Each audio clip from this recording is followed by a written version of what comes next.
અંધાધૂંધ ફાયરિંગમાં જ્યારે ભારે નુકસાન પહોંચતા તે પાણીમાં ડૂબવા લાગ્યું અને તે દરમિયાન એન્જિન રૂમમાં ફરજ બજાવી રહેલા સલાયાના ક્રૂ મેમ્બર અલ્તાફ તાલાબ કેર ગંભીર રીતે ઈજાગ્રસ્ત અને તેનું મોત નીપજ્યું. વહાણમાં હાજર અન્ય 17 ખલાસીઓ અને અન્ય વાહન દ્વારા બચાવી લેવામાં આવ્યા હતા. તમામ ખલાસીઓ સુરક્ષિત રીતે દુબઈ પોર્ટ પર હોવાનું જાણવા મળ્યું છે.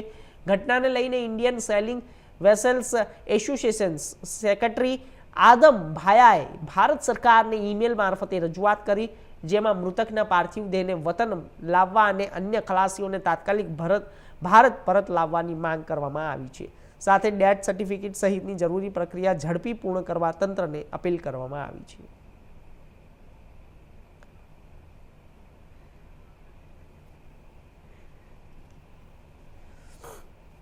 તો આ વિષય ઉપર વધુ માહિતી માટે અમારા સંવાદદાતા ઘનશ્યામ જોડાઈ ગયા છે. તમામ માહિતી તેમની પાસેથી મેળવીશું. ઘનશ્યામ, શું છે આખી ઘટના? જ્યારે પોર્ટ પરથી તે પરત ફરી રહ્યા હતા અને આ સાથે જ્યારે ફાયરિંગ થઈ રહ્યું હતું તે દરમિયાન આ ઘટના બની હતી. જ્યારે ઘટનાની અંદર તેમને ખ્યાલ હતો કે અત્યારે આવી પરિસ્થિતિ ચાલે છે તો કોઈક જગ્યાએ આપણે સ્થાયી થઈ જવું હતું, સ્થિર થઈ જવું હતું, પરંતુ વાહનની અંદર બેસીને અને આ સાથે જ આવી ઘટના બની અને મૃત્યુ થઈ ગયું. શું કહેવું છે આપનું? જી, ચોક્કસથી હતું. તો સલાયાનું એક જહાજ પોતાનો સામાન લઈ અને દુબઈ જઈ રહ્યું હતું. દુબઈથી તે યમન ટ્રાન્સપોર્ટ કરીને યમન જઈ રહ્યું હતું. ત્યારે રસ્તામાં ઈરાન અને અમેરિકા વચ્ચે ફાયરિંગ થઈ રહ્યું હતું, જેમાં રોકેટ અને ડ્રોનથી ફાયરિંગ થઈ રહ્યું હતું. બિલકુલ. જેમાં એન્જિન ડ્રાઈવરનું મોત થયું હતું, જેનું નામ અલ્તાફ હતું.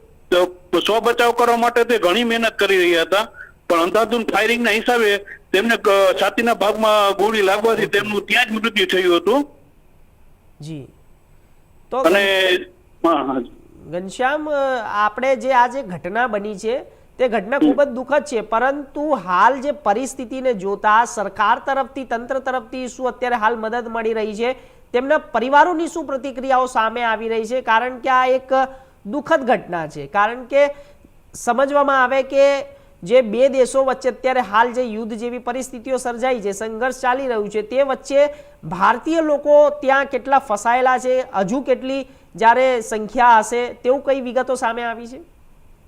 આ જે 17 ખલાસીઓને દુબઈ પોર્ટ ઉપર પરત લાવવામાં આવ્યા હતા, તથા જે મૃત્યુ પામનાર ડ્રાઈવર અલ્તાફને પણ ડેડ બોડી ત્યાં રાખવામાં આવી છે. અને તેના પરિવારજનોની એક માંગ છે કે તેમનું ડેથ સર્ટિફિકેટ અને તેમને રાહત આપવામાં આવે તેવી માંગ છે. જી બિલકુલ, ચોક્કસથી ઘનશ્યામ, આપનો ખૂબ ખૂબ આભાર માહિતી આપવા માટે. તો આગળ વાત કરીશું ભાવનગરની. ભાવનગરમાં સ્પેશિયલ ઓપરેશન ગ્રુપ એસઓજી